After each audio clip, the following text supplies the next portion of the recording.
Hola, bienvenidos. Este es Aves Alternativa y Voz El Salvador. Este día traigo un tema que es bastante importante, pero que casi no se toca actualmente. Y es que el 2 de enero se conmemora la insurrección indígena campesina de 1932 que se dio allá en el sector occidental del país. Sin más preámbulo, iniciamos.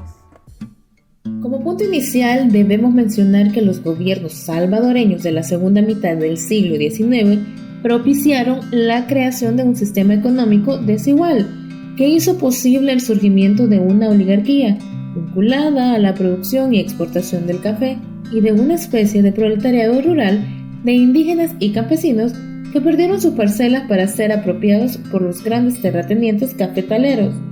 Este proceso de acumulación de riquezas creó una nueva clase dominante, la oligarquía cafetalera, que basaba la obtención de sus ganancias en la explotación de campesinos e indígenas, convirtiéndolos en jornaleros agrícolas, quienes recibían bajos salarios y trabajaban en condiciones precarias. Esta explotación de la mano de obra rural provocó una serie de levantamientos campesinos e indígenas que fueron inmediatamente sofocados por el ejército al servicio de los terratenientes. Todo comenzó en diciembre de 1931, cuando el presidente Araujo fue derrocado, apenas 9 meses después de iniciada su presidencia, por el alto mando castrense. A los pocos días del golpe, el directorio militar, nombrado por los jefes militares golpistas, designan al general Hernández Martínez como el presidente de la República. La inestabilidad política que siguió al golpe, así como la represión de campesinos, indígenas, estudiantes universitarios y profesionales progresistas, condujeron al levantamiento campesino del 22 de enero de 1932, comandados por los caudillos locales como Feliciano Ama en el municipio de Celco y Francisco Sánchez en Huayúa, dos municipios del departamento de Sonsonate, así como por algunos dirigentes del Partido Comunista Salvadoreño, entre ellos Agustín Farabundo Martí, la figura más emblemática de la lucha revolucionaria salvadoreña de esos años. Miles de indígenas armados con machetes se rebelaron contra los terratenientes y la Guardia Civil al oeste del país. El epicentro del levantamiento fue Izalco. Partidarios de la ideología comunista, en el sentido que los campesinos luchaban por la igualdad y por un fin a su explotación, la sublevación indígena fue vista como una amenaza que tenía que ser neutralizada. Ante el levantamiento, el presidente Maximiliano Hernández Martínez ordenó la matanza de todo aquel que pareciera indígena. Ante estas amenazas, ellos ocultaron su vestimenta, se alejaron de su idioma y costumbres por temor a ser ejecutados.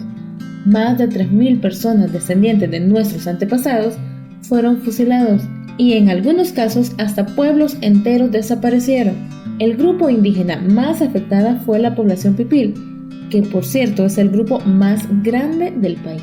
La realidad de nuestros pueblos originarios es que sufrieron de modo desproporcional durante la guerra y también por las secuelas dejadas por Martínez.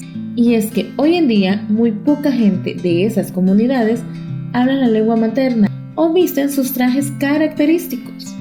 En 1934 el gobierno de Estados Unidos reconoció el régimen de Martínez, a pesar que no había obtenido el poder legítimamente.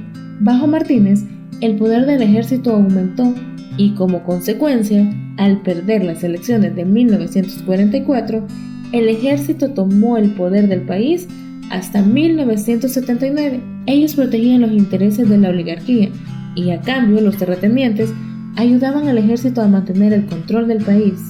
Una situación que poco o nada cambió con el paso de los años. Hoy, bajo la sombra de querer borrar toda memoria histórica posible, es deber de cada salvadoreño conocer lo ocurrido y que las nuevas generaciones sepan cuánto ha costado llegar hasta la relativa paz en la que vivimos. Estos hechos marcaron la historia, cambiaron la cultura, la lengua materna y muchos no se sienten identificados con su descendencia indígena. Por tal razón, les invitamos a leer más sobre el tema para que estos sucesos no vuelvan a ocurrir en nuestro país. Esto fue Aves Alternativa y Voz El Salvador. Nos vemos la próxima semana.